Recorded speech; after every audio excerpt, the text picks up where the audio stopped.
Evangelho de nosso Senhor Jesus Cristo, segundo João.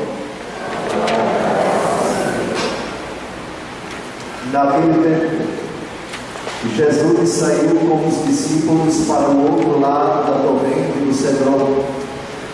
Havia aí um jardim onde ele entrou com os discípulos. Também Judas, o traidor, conhecia o lugar, porque Jesus costumava reunir-se aí com os seus discípulos. Judas levou consigo um destacamento de soldados e alguns guardas dos sumos sacerdotes e fariseus, e chegou ali com lanternas, tochas e armas. Então Jesus, consciente de tudo o que ia acontecer, saiu ao encontro deles e disse: "A quem procurais?" Responderam: "A Jesus de Nazaré." Ele disse: "Sou eu." Judas, o traidor, estava junto com eles. Quando Jesus disse: "Sou eu", eles recuaram e caíram por terra. De novo lhes perguntou: "A quem procurais?" Eles responderam: "A Jesus de Nazaré." Jesus respondeu: "Já vos disse que sou eu. Se é a mim que procurais, então deixai que estes se retirem." Assim se realizava a palavra que Jesus tinha dito: "Não perdi nenhum daqueles que me confiaste." Simão Pedro, que trazia uma espada consigo, puxou dela e feriu o servo do sumo sacerdote, cortando-lhe a orelha direita. O nome do servo era Malco. Então Jesus disse a Pedro: "Guarda a tua espada na bainha. Não vou beber o cálice que o Pai me deu?" Então os soldados, o comandante e os guardas dos judeus prenderam Jesus e o amarraram. Conduziram-no primeiro a Anás, que era o sogro de Caifás, o sumo sacerdote naquele ano. Foi Caifás que deu aos judeus o conselho: "É preferível que um só morra pelo povo." Simão Pedro e um outro discípulo seguiam Jesus. Esse discípulo era conhecido do sumo sacerdote e entrou com Jesus no pátio do sumo sacerdote. Pedro ficou fora, perto da porta.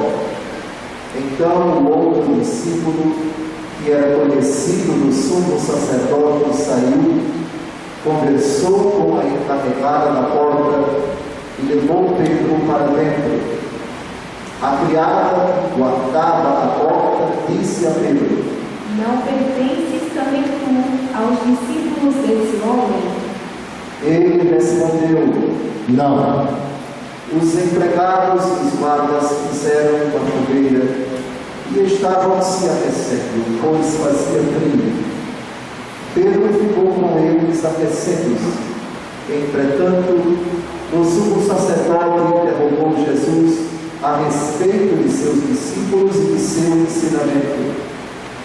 Jesus lhe respondeu: "Eu falei as claras ao mundo. Ensinei sempre na sinagoga e no templo, onde todos os judeus se reúnem. Nada falei às escondidas. Por que me interrogas? Pergunta aos que ouviram o que falei. Eles sabem o que eu disse." Quando Jesus falou isso, um dos guardas que ali estava deu-lhe uma bofetada, dizendo: "É assim que respondes ao sumo sacerdote?" Respondeu-lhe Jesus: "Se respondi mal, mostra em que. Mas se falei bem, por que me bates?" Então Anás enviou Jesus amarrado para Caifás, o sumo sacerdote. Simão Pedro continuava lá em pé, aquecendo-se. Disseram: Não és tu também um dos discípulos dele? Pedro negou: não. Então os empregados do sumo sacerdote, parente daquele a quem Pedro tinha cortado a orelha, disse: Será que não devi no jardim com ele? Novamente Pedro negou, e na mesma hora o galo cantou. De Caifás levaram Jesus ao palácio do governador. Era de manhã cedo. Eles mesmos não entraram no palácio, para não ficarem impuros e poderem comer a Páscoa. Então Pilatos saiu ao encontro deles e disse: Que acusação apresentais contra este homem? Eles responderam: Se não fosse o malfeitor, não teríamos entregue a ti.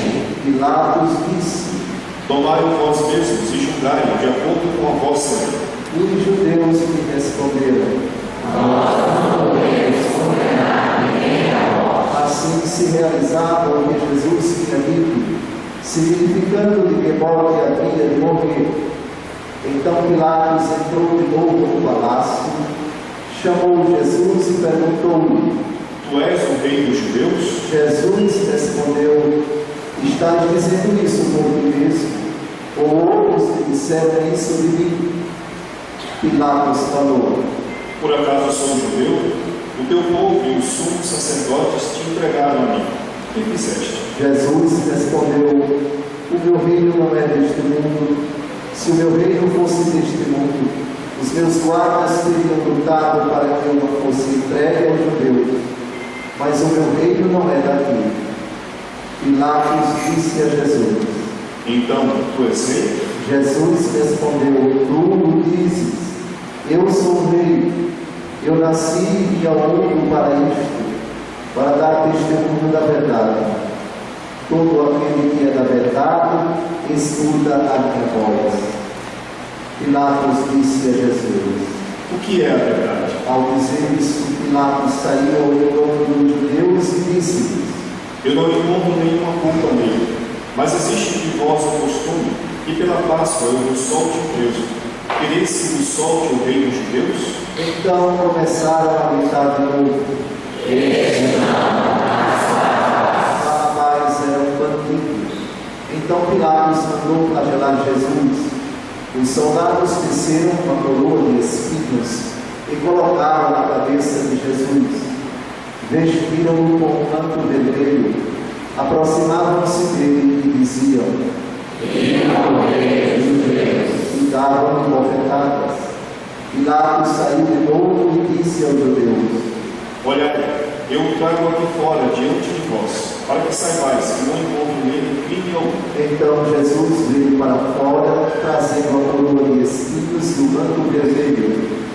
Pilatos disse-lhes: Eis o homem. Quando viram Jesus, os sumos sacerdotes e os guardas começaram a gritar: Pilatos respondeu: Levai-o vós mesmos para o crucificar, pois eu não encontro nele crime algum. Os judeus responderam: Nós temos uma lei, e segundo essa lei, ele deve morrer, porque se é filho de Deus. Ao ouvir essas palavras, Pilatos ficou com mais medo ainda. Entrou outra vez no palácio e perguntou a Jesus: De onde és tu? Jesus ficou calado. Então Pilatos disse: Não me respondes? Não sabes que tenho autoridade para te soltar e autoridade para te crucificar? Jesus respondeu: Tu não terias autoridade alguma sobre mim, se ela não te fosse dada a tua alma. Quem me entregou a ti, portanto, tem culpa maior. Por causa disso, Pilatos procurava soltar Jesus, mas os judeus gritavam: Se soltas este homem, não és amigo de César. Todo aquele que se faz rei, declara-se contra César. Ouvindo essas palavras, Pilatos levou Jesus para fora e sentou-se no tribunal, no lugar chamado Pavimento, em hebraico Gábata. Era o dia da preparação da Páscoa, por volta do meio-dia. Pilatos disse aos judeus: Eis o vosso rei. Eles, porém, gritavam: Ora, fora. Pilatos disse: Hei de crucificar o vosso rei? Os sumos sacerdotes responderam: Não temos outro rei senão César. Então Pilatos entregou Jesus para ser crucificado e eles o levaram. Jesus tomou a cruz sobre si e saiu para o lugar chamado Calvário, em hebraico Gólgota. Ali o crucificaram com outros dois, um de cada lado e Jesus no meio. Pilatos mandou ainda escrever um letreiro e colocá-lo na cruz. Nele estava escrito: Jesus Nazareno, o Rei dos Judeus. Muitos judeus puderam ver o letreiro, porque o lugar em que Jesus foi crucificado ficava perto da cidade. O letreiro estava escrito em hebraico, latim e grego. Então os sumos sacerdotes dos judeus disseram a Pilatos: Não escrevas o Rei dos Judeus, mas sim o que ele disse: Eu sou o Rei dos Judeus. Pilatos respondeu: O que escrevi está escrito. Depois se crucificaram Jesus. Os soldados repartiram a sua roupa em 4 partes, uma parte para cada soldado. Quanto à túnica, esta era tecida sem costura, em peça única de alto a baixo. Disseram então entre si: Não vamos dividir a túnica. Tiremos a sorte para ver de quem será. Assim se cumpria a escritura que diz: repartiram entre si as minhas vestes e lançaram sorte sobre a minha túnica. Assim procederam os soldados. Perto da cruz de Jesus estavam de pé a sua mãe, a irmã da sua mãe, Maria de Cleofas e Maria Madalena. Jesus, ao ver sua mãe, e ao lado dela o discípulo que ele amava, disse à mãe: Mulher, este é o teu filho. Depois disse ao discípulo: Esta é a tua mãe. Dessa hora em diante, o discípulo a acolheu consigo. Depois disso, Jesus, sabendo que tudo estava consumado, e para que a Escritura se cumprisse até o fim, disse: Tenho sede. Havia ali uma jarra cheia de vinagre. Amarraram numa vara uma esponja embebida de vinagre e levaram-na à boca de Jesus. Ele tomou o vinagre e disse: Tudo está consumado. Inclinando a cabeça, entregou o Espírito.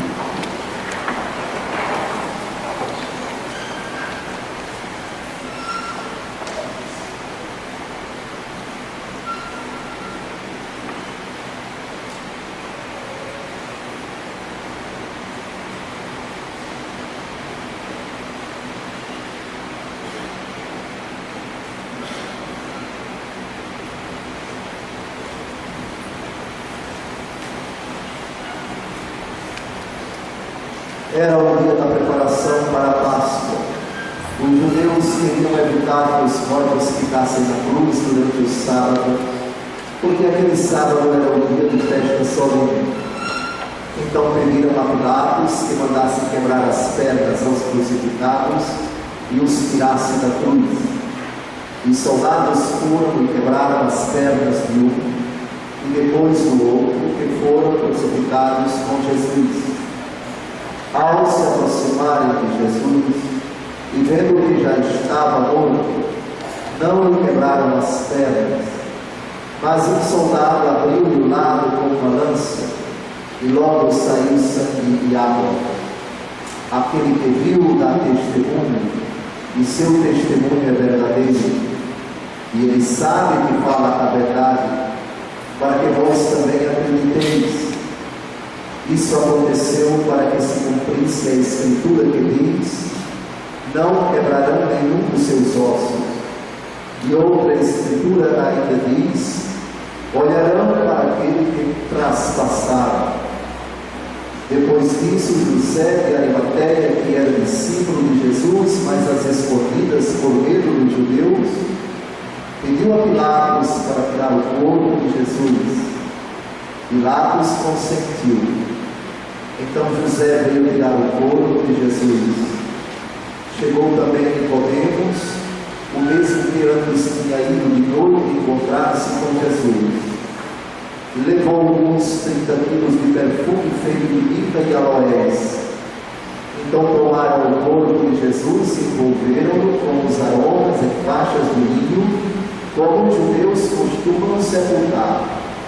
No lugar onde Jesus foi crucificado, havia um jardim, e no jardim um túmulo novo, onde ainda ninguém tinha sido sepultado, por causa da preparação da Páscoa.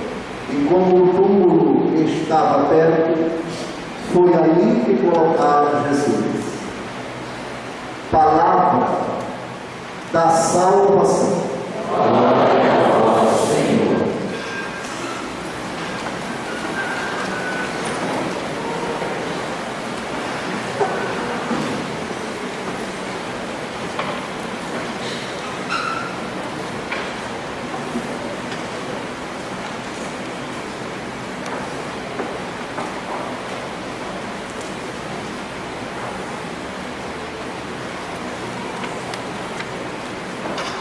A comovente liturgia da palavra da sexta-feira da Paixão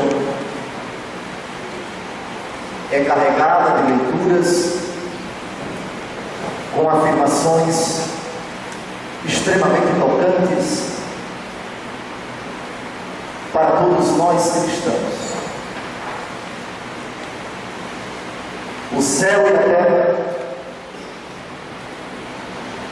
nesta tarde, se encontram num silêncio soleníssimo.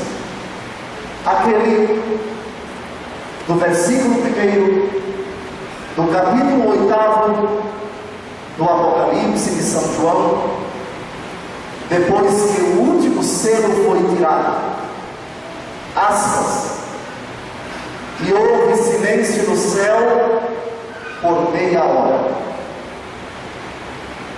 O silêncio pode ser interpretado de muitas formas. A primeira, omissão. Quem devia falar, não fala. A segunda, um silêncio que fala. E é precisamente esse aspecto do silêncio que eu quisera referir. Sim, porque na cruz Jesus falou, citando o Salmo 21, por que me abandonaste? Em outras ocasiões, o Pai falou. Vejamos nas águas do Jordão, quando Jesus delas saiu, este é o meu filho amado. No monte que a tradição chama de Tabor, esse é o meu filho muito querido, no qual eu deposito toda a minha afeição. Ouvi. Mas agora, o Pai silencia. Para dificultar um pouco mais a homilia, que vai exigir muito do pregador, repare como começa a primeira leitura que nós acabamos de ouvir. Uma frase que, para quem não crê, é uma ilusão, é uma mentira. Assim começa a primeira leitura de hoje. Ele, o meu servo, será bem sucedido. Sucesso de Jesus? Estamos aqui diante de um hino do servo sofredor.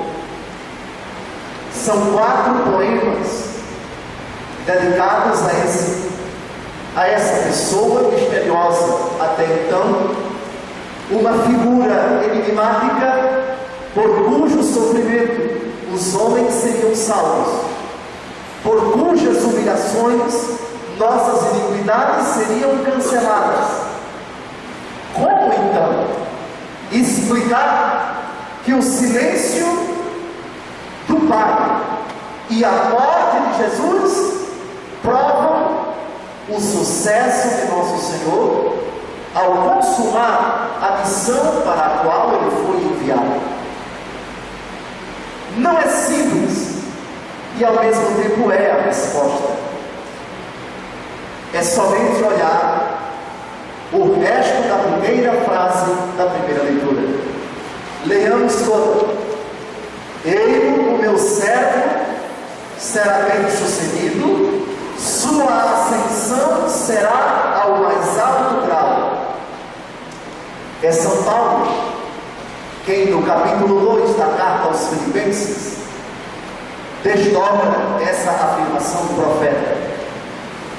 Cristo Jesus, mesmo sendo de condição divina, não se apegou ociosamente a tal prerrogativa e humilhou-se, encontrando-se em condição de servo, foi obediente até a morte e morte de cruz. A palavra-chave é obediência, nem é sofrimento, nem é silêncio. O silêncio do Pai, sim, ilustra o respeito do Altíssimo Deus ao seu Filho de Deus, que quis obedecer e obedecer até a morte e morte de cruz. A ascensão, que evoca a fase de Jesus no capítulo 12 do Evangelho segundo João, versículo 32, e quando eu for elevado na terra, atrairei todas as coisas a mim. Se exaltados fueru a terra, omni atravam ad me ipsum, atrairei todos a mim. Também recorda as mesmas palavras dele a Nicodemos no capítulo 3 do mesmo Evangelho segundo João, quando ele se compara com a serpente elevada no deserto.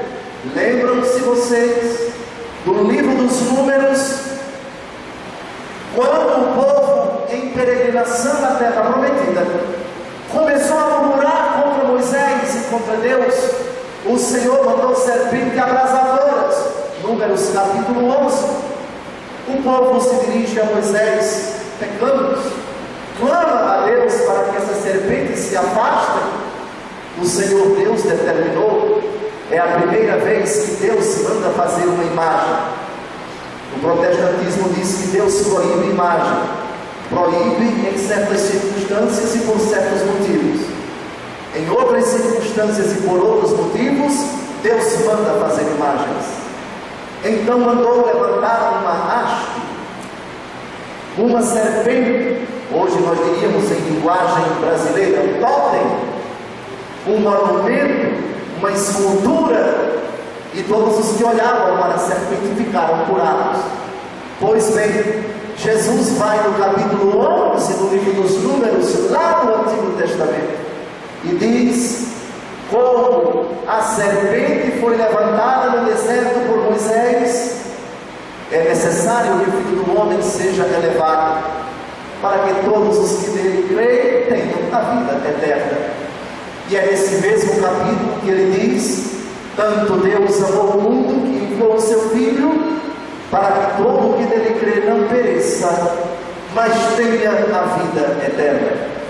Pois bem, voltando ainda ao começo da primeira leitura, nós temos o servo que vai ter sucesso e fala-se da sua ascensão.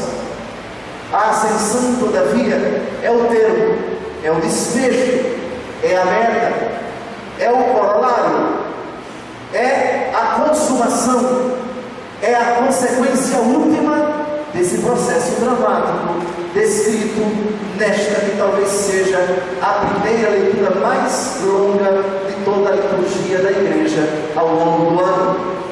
Nós temos uma descrição impressionantemente dolorosa daquilo que ele haveria de experimentar. Trata-se, eu diria, numa linguagem atual, de uma radiografia que nos mostra com uma riqueza de detalhes aquele nível psicológico, humano, afetivo, espiritual, chegaria essa personagem misteriosa. Primeiro, o deboche que fariam dele. Vejam, quem de nós deu crédito ao que ouvimos? E a quem foi dado reconhecer a força do Senhor? Jesus experimenta na cruz a completa rejeição. Ninguém abre a boca para dizer uma palavra de conforto a ele. Já repararam isso? Já perceberam? Nem Simão de Sirineu diz uma palavra. As filhas de Jerusalém, que acompanhavam Jesus chorando, foram consoladas. Elas não consolaram Jesus.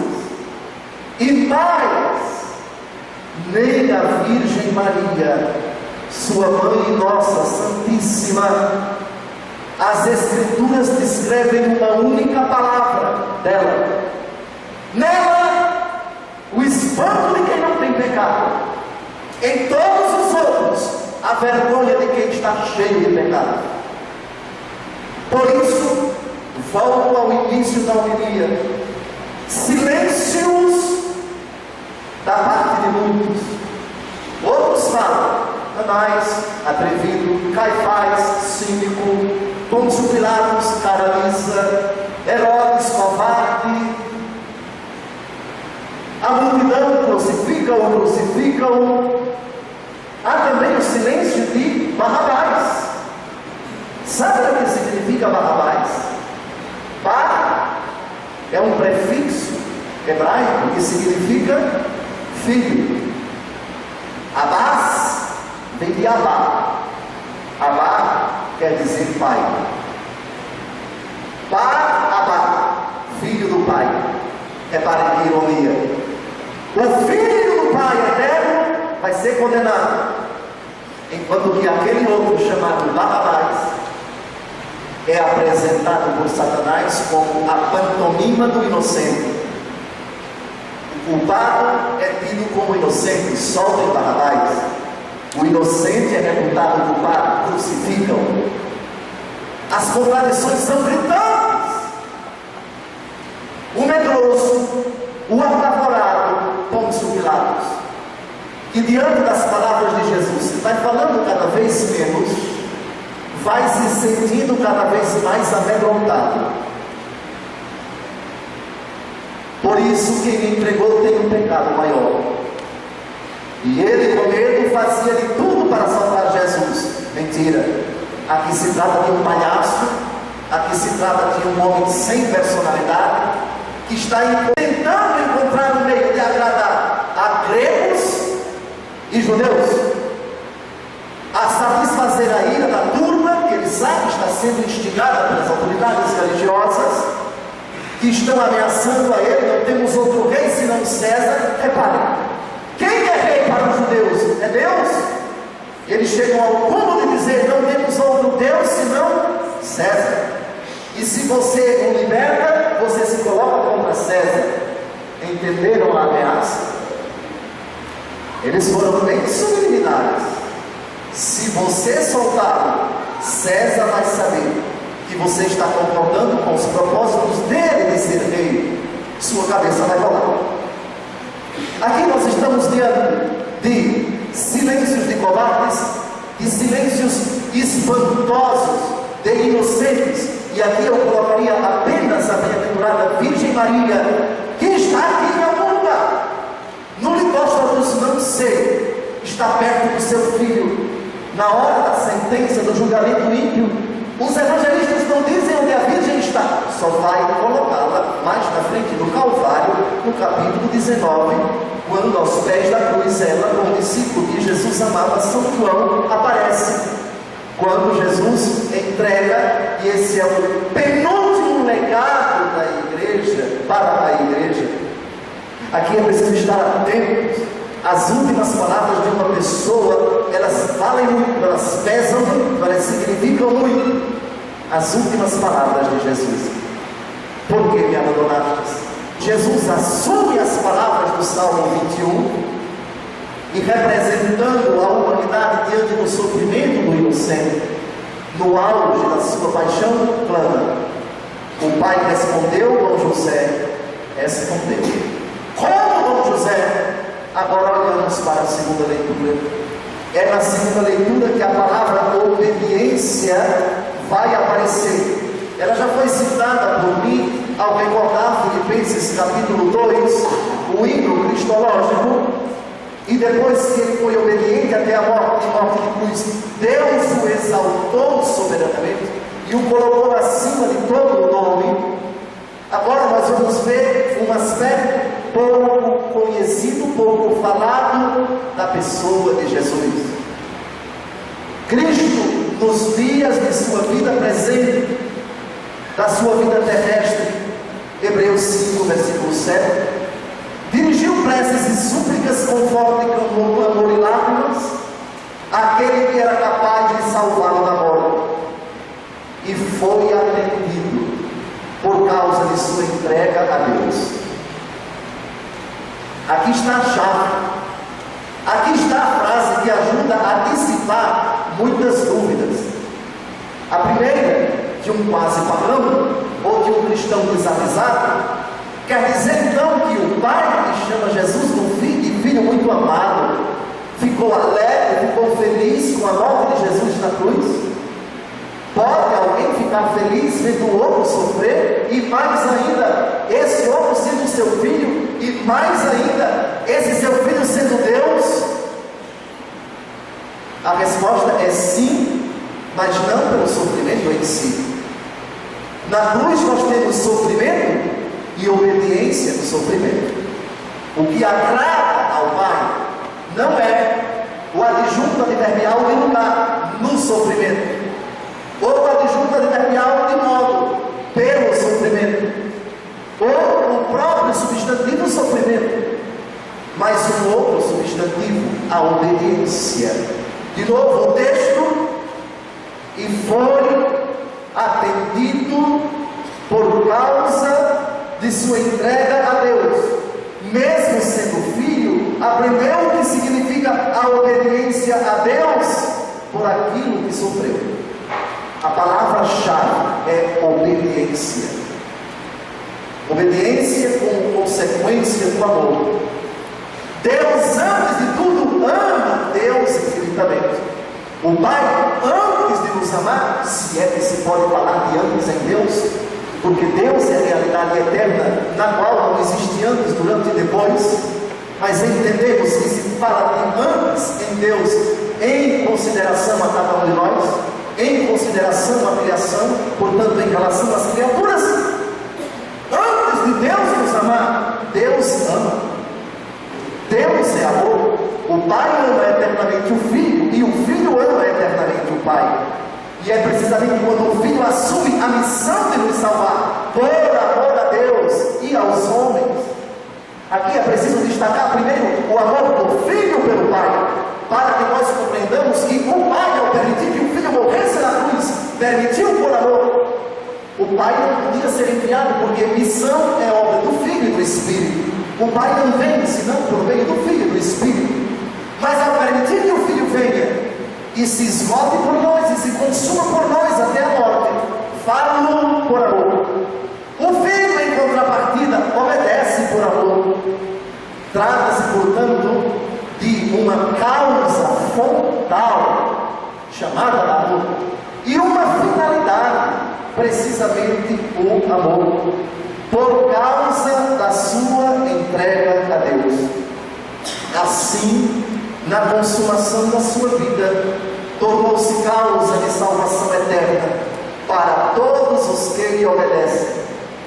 O céu é só para os obedientes, porque o céu foi dado na cruz pelo Cristo obediente até a morte. A palavra-chave, portanto, é obediência. A expressão obediência, ela pode ser interpretada como necessidade e como obrigação. Obedecer aos pais é necessidade ou é obrigação? Depende da resposta. O coração diz: a obediência é uma necessidade, porque brota do meu ser que ama. Quem ama sente necessidade. Por isso o mandamento do amor: honrar pai e mãe, amar a Deus sobre todas as coisas. Tudo brota do amor. Mas o amor não é gratuito, e sendo gratuito pode ser obrigado, porque obediência é um dever, e dever não é obrigação, se a obrigação não é gratuito. O amor dever para o cristão, mas não no sentido jurídico, mas no sentido ontológico, metafísico. Se o próprio ser de Deus ama, ele não pode fazer outra coisa senão amar. E nenhum motivo dele pode ser outro senão o amor. Por isso, quando nós que obedecemos a Cristo, quando nós que obedecemos ao Pai por meio de Cristo, obedecemos a Cristo e fazemos antes de tudo por necessidade. Se sou cristão, se sou discípulo de Cristo, se sou mal de Cristo, se sou outro Cristo, não posso senão obedecer a Deus. Isso por necessidade, necessidade de amor. Quem ama aquele que lhe é superior, sente naturalmente, é impelido voluntariamente a obedecer ao amado, ao Senhor. É nesse sentido, amar os pais é uma obrigação, mas uma obrigação metafísica, uma obrigação que brota do ser, não como uma vinculação jurídica. Por isso, nos ordenamentos jurídicos, nenhuma lei humana pode obrigar o pai a amar o filho, nem pode obrigar o filho a amar o pai. Porque no ordenamento dos homens, Código Civil, Código de Processo Penal, Constituição, portarias, normas, isso é apenas o que é devido, mas o amor é gratuito. Por isso o amor não pode ser compendiado em normativas que forçam, que obrigam a pessoa sob o risco de serem penalizadas determinadas atitudes. Não assim na Bíblia Sagrada. Por isso, a palavra-chave obediência para nós hoje refunde como a razão, o sentido enigmático desses acontecimentos que espantam o nosso coração e provocam em nós uma dupla, uma contraditória, uma emblemática reação. A primeira de espanto e de vergonha por causa de nós, e a segunda de uma serena e jubilosa alegria por causa dele, que na cruz cancelou os nossos pecados. Propriamente por isso, a carta aos Hebreus diz: aproximemo-nos com toda a confiança do trono da graça, para alcançarmos misericórdia e obtermos a graça de um auxílio no momento oportuno. Sim, os assassinos fomos nós, os femicidas, os assassinos de Deus fomos nós, mas ninguém se perturbe diante desta constatação, contanto que o seu coração permita ser perpassado pela dor da contrição, pela vergonha da consciência dos nossos pecados e pelo propósito de sermos novas criaturas, pelo preço alto do nosso resgate que saiu de todo o corpo de Jesus. Amados filhos, o céu está em silêncio, adorando o Filho de Deus que pendeu no madeiro. Os anjos do céu reverenciam o Calvário, onde está o nosso Redentor. O inferno está em festa, mas não por muito tempo, porque o demônio, sem saber, acabou contribuindo para que, e disso nós trataremos amanhã, ao recitarmos o Exultate.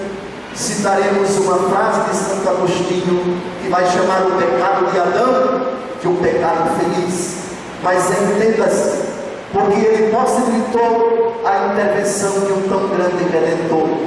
Inferno em festa, silêncio solene no céu, silêncio covarde ao redor de Jesus da parte de alguns, fúria vociferadora de tantos, o silêncio inocente de Maria, e nós nos coloquemos aos pés de Jesus, silenciosos, tão somente para dizer: foi por minha causa que tu sofreste e morreste, mas também foi por minha causa para me salvar, para abrir as portas do paraíso, para me resgatar do poder das trevas, que tu morreste, Deus Todo-Poderoso, só na sexta-feira da paixão. Eu compreendo com uma gravidade, com uma clareza incomparáveis, que tu só podes ser todo-poderoso morrendo, porque o Deus que não pode morrer, não pode tudo, e não podendo tudo não é onipotente.